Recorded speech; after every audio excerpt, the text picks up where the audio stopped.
I am here to talk to you about the 5 website must-haves for TPT sellers. Even if you're just getting started, I understand that everyone in Chris's group is sort of at different phases of their TPT journey. And I know, like Tracy, you said you have you've purchased your domain and it's sort of you're ready to kick it off. This will be perfect for you. And if any of you actually I can see all your photos if you want to just show of hands. Do any of you have a website already? Okay, so Lynette, Heather, and Laura, not yet Tracy and Ian, perfect.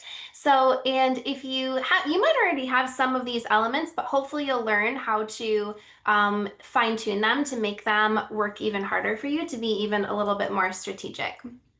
So, what I'm not going to talk about, things that you do not need, and I said yet, because as your business grows, your website is something that can and should grow with you and support you with all of these things and more in the future. So, if you're just getting started, you do not need a ton of pages. You don't have to have a blog. You don't need a huge email list with 1,000 people. You don't really need to worry about SEO strategy yet. Your website probably doesn't need e-commerce functionality, meaning that people don't need to be able to purchase your items on your site. Most of my clients just link it to their TPT store to start off. You might not be ready yet for a membership or courses. You probably don't need expensive custom website design. Everything that I'm going to talk about today, you can totally DIY and do it yourself. And you don't need professional copywriting. You can write your own website text. These are all things, again, that as you grow, you might grow into, but we won't be talking about these things today. So, a little bit of background about me. Again, my name is Janelle. So, these are not all of my kids. The two in the middle are mine. These two are a little niece and nephew that just jumped in the photo. The dog is ours. You'll see him in my slideshow too, just because he makes me smile. But I am in East Lansing, Michigan. I work primarily with women-owned businesses. Most of my clients already have a website and they've kind of outgrown it. So maybe they're 3 to 5 years in and they're ready for what I call a glow up, like a refresh, fresh brand design, fresh website design. And something that my mom always said when I was growing up was she would say when you look good, you feel good. When you look good, you feel good, encouraging us to take pride in our appearance and, brush your hair, whatever. And what I've really seen in my business that was a little bit unexpected is just the huge increase in confidence after you have either a really beautiful website redesign or a brand design. And then I see my clients just taking that confidence and it translates into then they're showing up in their marketing and on social media, and then they're generating more revenue and just having a bigger impact in their business. So that's one of my favorite things about what I do is getting to see that transformation. And then, as I shared a little bit before I started my own design business, I was a teacher. So I was where many of you are now. I started my business as a side hustle. So I taught for 16 years, all in Michigan in public schools. Middle school language arts. I'm a very die-hard English person. I absolutely love reading and writing. I'm a big bookworm still. And so for me, building my business on the side looked like getting up at 4 o'clock in the morning, and I would work on my business every morning for an hour or two before I went to school to teach all day. And it was very exhausting. I did that for about a year. I did both overlapping, and then I just kind of took the leap and transitioned out of the classroom and do web design full time now. So my background, I have a bachelor's in interior design and elementary education. I also have a master's in curriculum and teaching, secondary Montessori certification. And as a teacher, I was very much that overachieving teacher. I loved we would have when my students were done writing their essays, we would have a glow party and I brought in black lights and glow sticks and gave everyone highlighters, and they would share their essays and they would highlight their favorite parts of everyone's essays and it would like glow in the dark, and so many of those ideas came from TpT. Like that whole that was a whole project that I purchased from TpT and got all those ideas, and it brought so much joy into my classroom and so much joy like to my students and to me as a teacher. So I'm very much appreciate like what you all are doing and the work that I know you put into creating your resources to make classrooms more fun and more joyful and more impactful for students. Okay, so let's, oh, well, before we jump in, these are just some of my clients. I've had the pleasure of working with many TpT creators like yourselves, from middle school to school counselors to preschool. I also work with other women like therapists and women attorneys, and then small business owners. So this is a hair salon owner. Now, what does your website actually need? Okay, so thing one, and there's my dog, Luke Skywalker. We're also big Star Wars fans over here. So the first thing that you need, and you might already have, those of you with sites, are glowing reviews. So reviews of your products. Reviews build what is called social proof. So this is the idea that somebody else bought this thing and they loved it. So psychologically, I feel more trust that I'm probably gonna love it too. And the strongest kind of social proof comes from, so say you're going to buy something on Amazon. What do you do if you're like me? You go and you read all the reviews. And if I'm shopping for a dress and this person who reviewed it and loved it is like my height, my size, maybe, she's my age, I really identify with her, that's going to be the strongest kind of social proof. So if you are really targeting like maybe K-3, then having your reviews say the person's name and then like second grade teacher, that's going to be a more powerful form of trust building with your audience. So how to do this?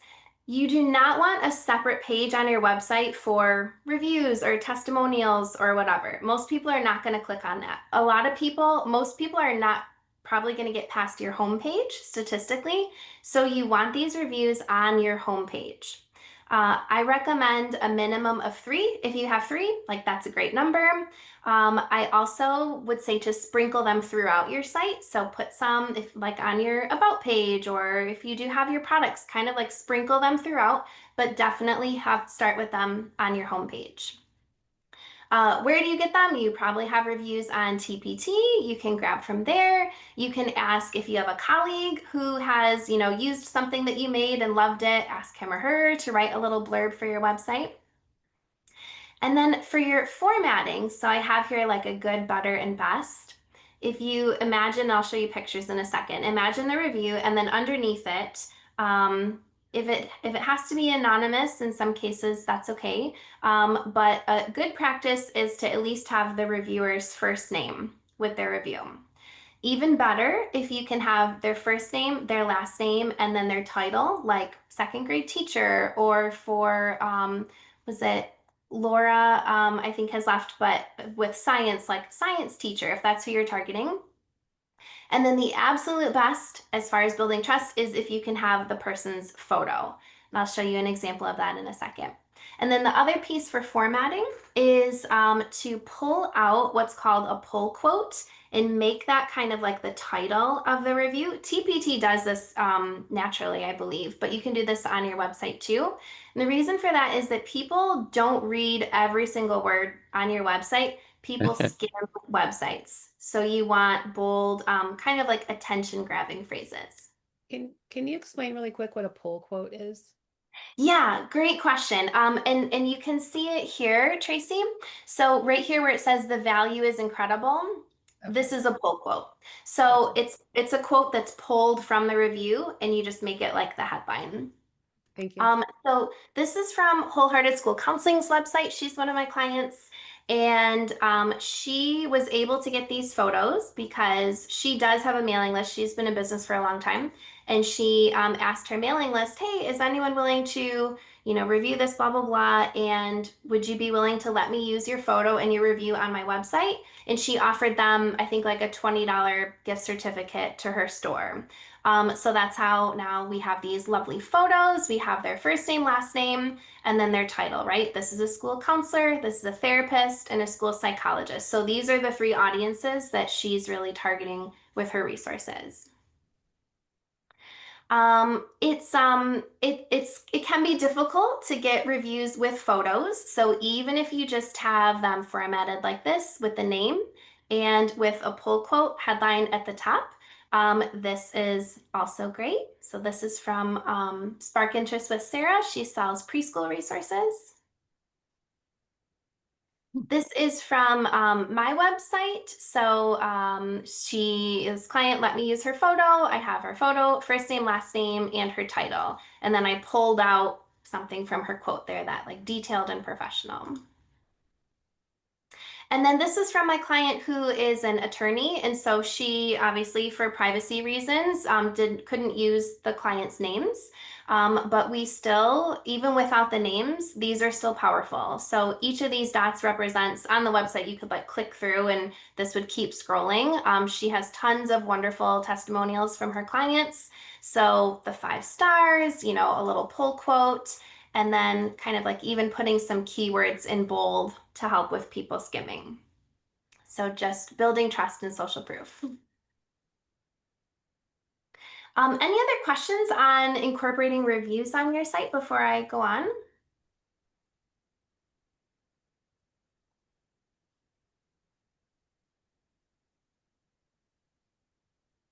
Okay. All right, so thing two, you want to have copy, which is short for copywriting, which is the fancy word for what we call just like the text on your website. You want to have copy that speaks to your ideal customer. So I say in my business, like your website should have beauty and brains. The beauty, self-explanatory, the design, but the brains is your strategy. And the copy, your words on your site, that is the brains behind the whole operation. So it doesn't matter if you have a great funnel set up, a great user experience, beautiful layout, beautiful design. If your copy is not effective, is not working and speaking to your customer, then your customer is going to think, oh, this isn't for me, and they're going to leave. So your copy is super important. You want to try to build the feeling that people are in the right place. Like when they're on your site and they're reading the words, they think they feel seen. They feel like, oh my gosh, this is exactly what I need. This person is speaking exactly to me. So you want to have your ideal customer in mind when you are writing your website text. Other tips, you don't want to sound like a robot. So I always recommend as you're like drafting what you want your website to say, read it out loud, say it out loud, and put slang in there. It should sound like the way you speak. So depending on your audience, of course, but for most of you, marketing to teachers, if you say gonna instead of going to, then you can put gonna on your website. You want it to sound like you're having a conversation with your reader. You can incorporate rhetorical questions like, do you know what I mean? Or like, isn't it frustrating when this happens? Or like, you've been there too, right? So that the person feels like you're there with them, talking to them. You all have classroom experience, so assuring them that, hey, like I've been in your shoes, I know how it is, I've been there before, that builds trust. There's an excellent book by Donald Miller called Building a Story Brand. I've read it twice. If you don't have time to read the whole, he has some good videos online to help with copywriting, but you can use he developed this whole technique. It's now called like the story brand technique. And the idea behind it is basically that you are not the main character, your customer is the main character and you are the guide. So if you're using something like ChatGPT to help with writing your website text, which can be great to help you, try saying like, hey, use the story brand technique and help me improve my website copy. So story brand has been proven to result in higher conversions. So more people will buy from you or take the next step when you're using the story brand technique. And There's maybe like 5 steps, 5 pieces to it, but that's what I typically use with my clients. And then with AI, pretty much, I know everyone's really familiar with ChatGPT.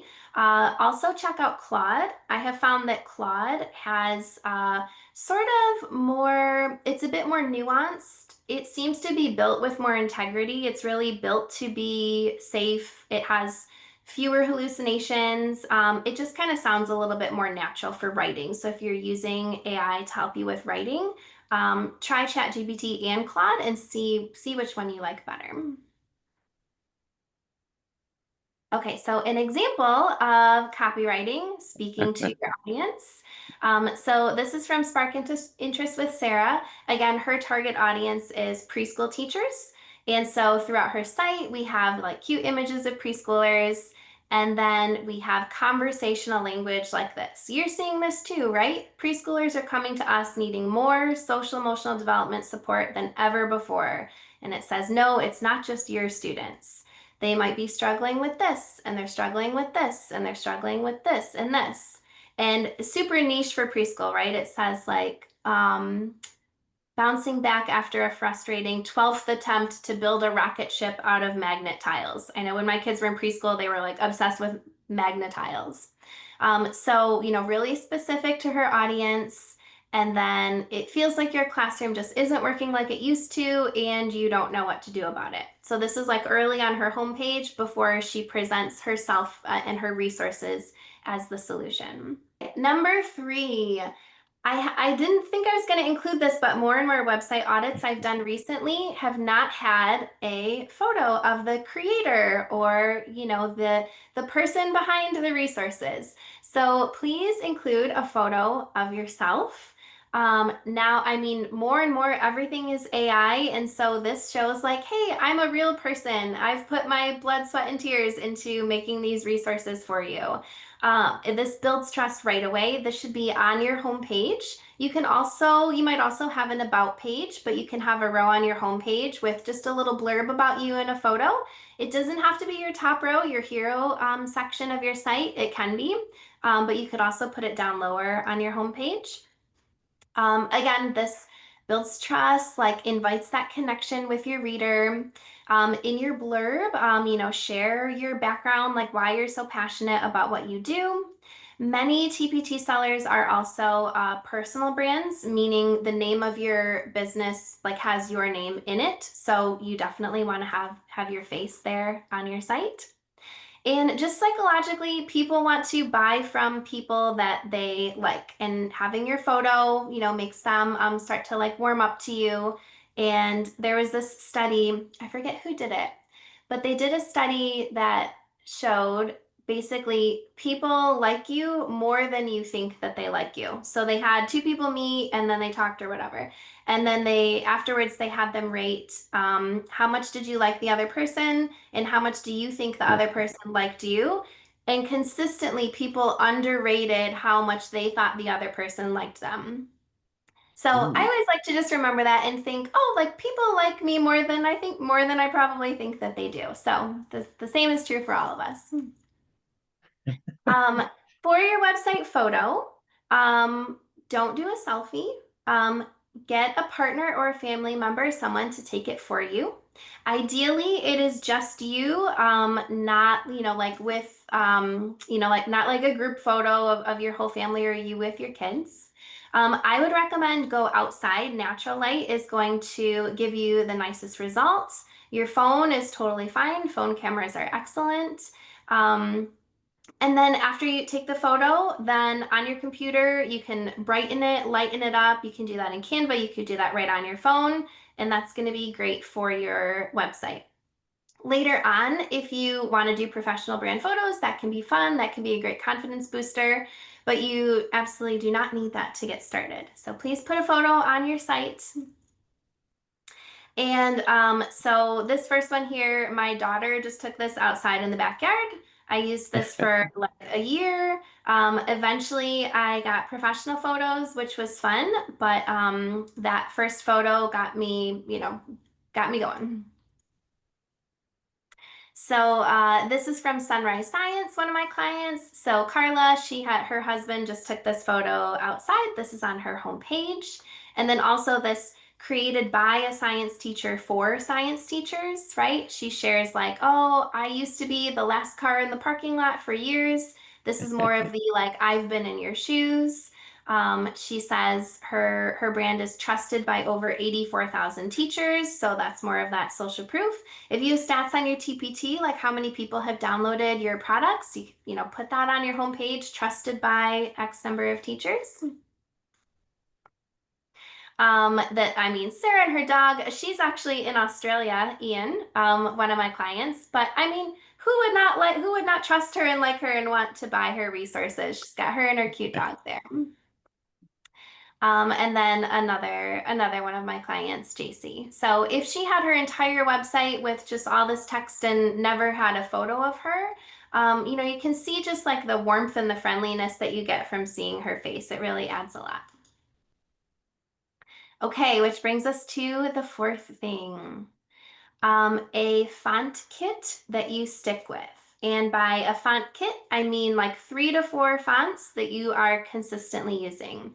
Ideally across all of your brand and marketing, but at least on your website. So the reason why is consistency conveys professionalism. When people know what to expect and your brand is predictable, psychologically, they trust you more. It feels safe. You want to build brand recognition over time. So if you think about like Coca-Cola, they've had their logo forever and ever and ever. They're not changing their fonts, they're not changing their brand identity. If you imagine a brand that was constantly changing their logo all the time, you would kind of think maybe they don't really have their stuff together. What's going on behind the scenes there, right? So just that consistency. With your fonts, and I know a lot of TpT creators really enjoy the design piece of it and the cute, fun fonts and all the colors and everything. Just remember that legible beats cute and that timeless beats trendy. So you can always have all the fun that you want with maybe like your product covers and designs and in other places in your business. But on your website, especially, it's really important that it's legible. And keep in mind that 50% of people are going to be looking at your website on mobile. So it has to be legible on mobile as well. So some of the crazy scripty fonts or really, the more kind of like handwritten ones, they can be really hard to read at small sizes. So you want to pick 3 to 4 styles, and I'll show you examples. One font or style for all of your headings, one font for your body font or your paragraph font. And this should always be a Google font. Google fonts are accessible by every browser. They are across the board available. If you're also using any Google products, like if you're making Google Docs or Google Slides or anything where you want to be consistent with your fonts, those are all Google fonts, obviously. Google fonts are in Canva. So I always recommend picking a Google font for your body text on your website. And then optional, if you want to have a fun accent font, that can be something that's a little bit more scripty or handwritten, and I would just use that sparingly. I put on here, make sure that you love the fonts that you choose because it can be a big undertaking 3 to 5 years down the line if you're wanting to change everything on your website. And I mentioned legibility. This is another great thing to ask ChatGPT or Claude. If you say, hey, my body font is Poppins, what size should I use for my website and what size should I use for the mobile version? And it'll tell you based on the font because the fonts are all sort of like different character widths and things like that. So that's something that I do as well. So some examples. So this is a heading font with just like a little bit more personality. This is called Dream Planner. And then we paired this is Poppins. This is a Google font. And then this is an example of an accent font that you would use very sparingly sprinkled throughout your website. This is for the preschool creator. And so she wanted everything to be like really bright, really fun, really like approachable.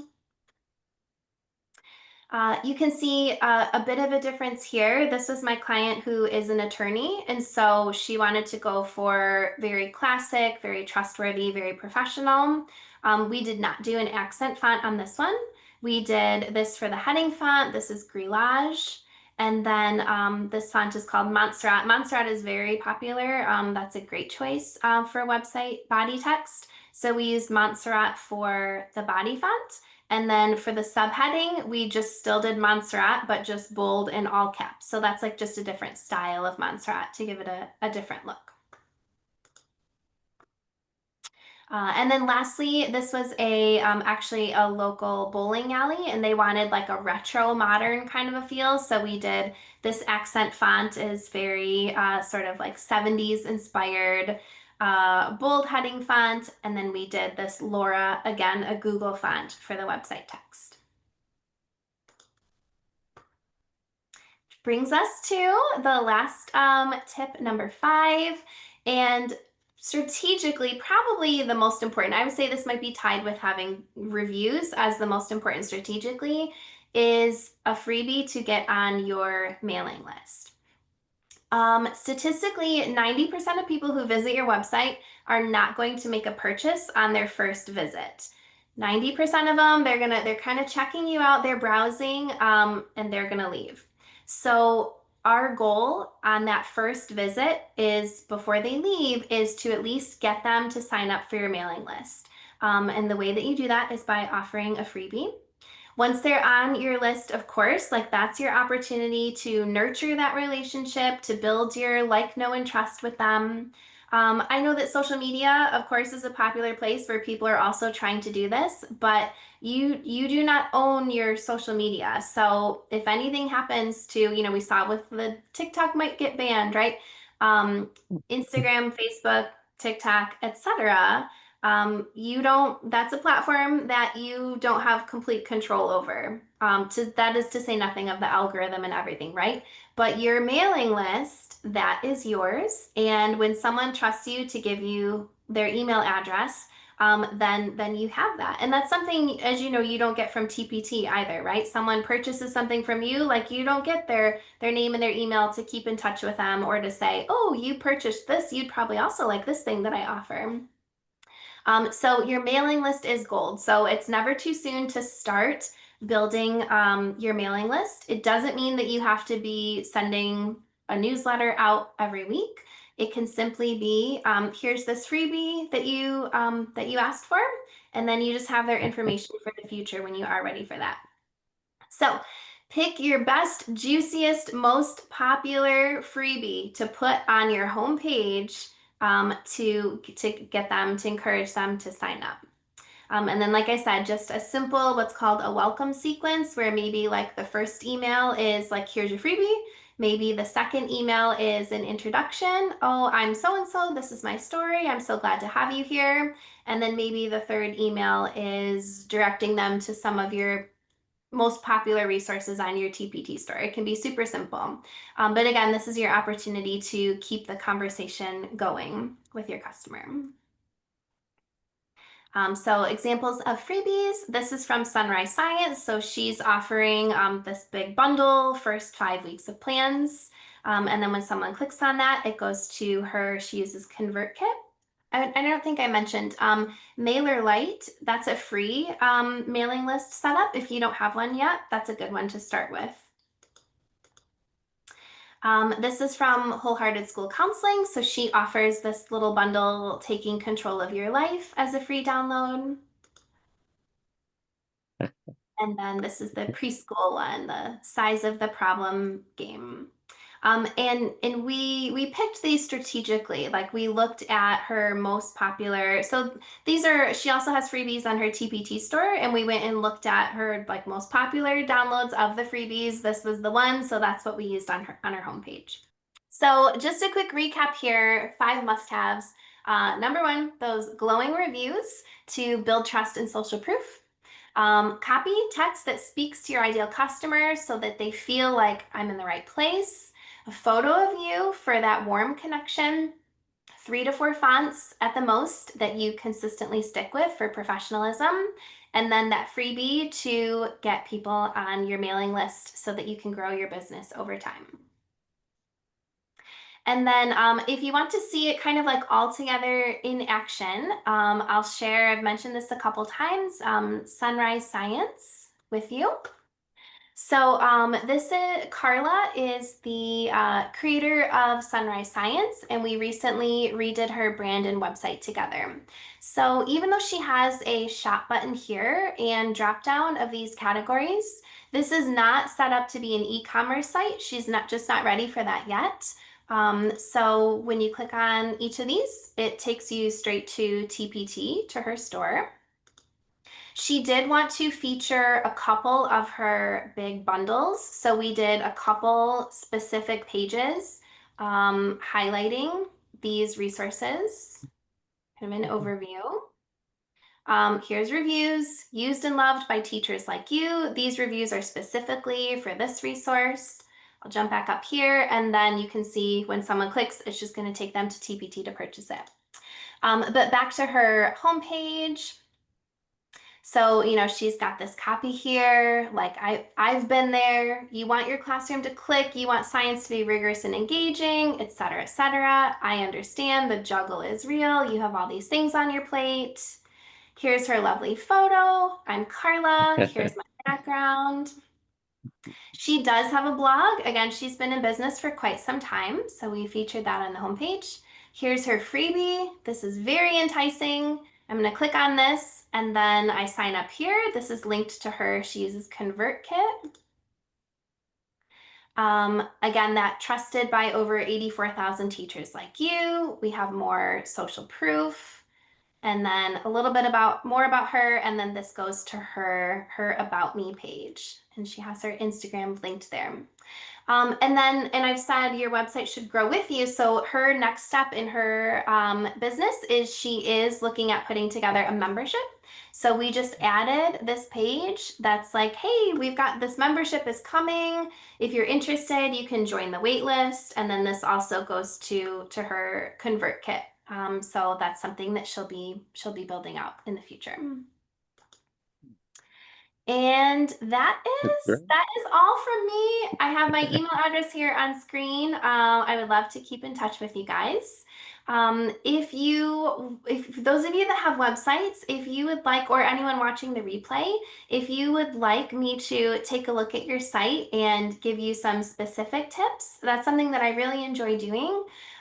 Normally that is $140, but I'm offering that for free I can do up to 10 from your group if there's interest in that. So I would go through your site, I'll record like a Loom video for you with just some simple tips from a professional set of eyes. So hope that's helpful to some of you.